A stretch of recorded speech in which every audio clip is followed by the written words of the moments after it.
আপনাদের সকলকে জানাই স্বাগতম। তো বন্ধুরা, আজকে আপনাদেরকে দেখাবো যে আরডিএসপি সিএসপি লগইন ডাউনলোডের সমস্যা হচ্ছে যাদের, তো আপনারা কীভাবে এটা সমাধান করবেন। তো আমি অলরেডি অ্যাপসটি ডাউনলোড করে নিয়েছি। তো এখানে যখন আমরা ইনস্টল মারছি, এখানে ইনস্টলটা হচ্ছে না। তো এটা সমাধান কী করে করবে সেটা আজকে আপনাদেরকে স্টেপ বাই স্টেপ দেখাবো। তো এই অ্যাপসটা ইনস্টল করার জন্য আপনাদেরকে প্রথমে গুগল প্লে স্টোরে চলে যেতে হবে। তো এখানে যে ছবির আইকনটা আছে এখানে প্রোফাইলে, এখানে চলে আসতে হবে। এরপর আপনাদেরকে যেটা করতে হবে, প্লে প্রসেট এই অপশানটাতে ক্লিক করতে হবে। তো এখানে আমরা ক্লিক করে নিচ্ছি।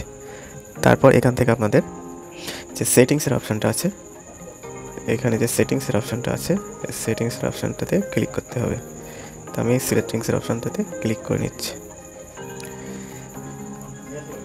সেটিংসের অপশানে ক্লিক করলে আপনাদের এই জেনারেল যে অপশান দুটো আছে এখানে আপনাদেরকে টিক চিহ্ন দেওয়া আছে, এই দুটো টিক চিহ্ন আপনাদেরকে বন্ধ করতে হবে। তো আমি অলরেডি করে নিয়েছি। তো এখান থেকে আপনারা দুটোকে টিক চিহ্ন সরিয়ে তারপরে আপনারা ইনস্টল করুন। দেখুন আপনাদের ইনস্টলটা হয়ে যাবে।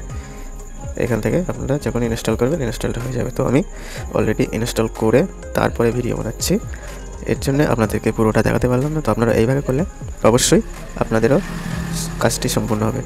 ভিডিওটি ভালো লাগলে অবশ্যই একটা লাইক করে দেবে এবং চ্যানেলে নতুন হলে চ্যানেলটিকে সাবস্ক্রাইব করে নেবে। Thanks for watching.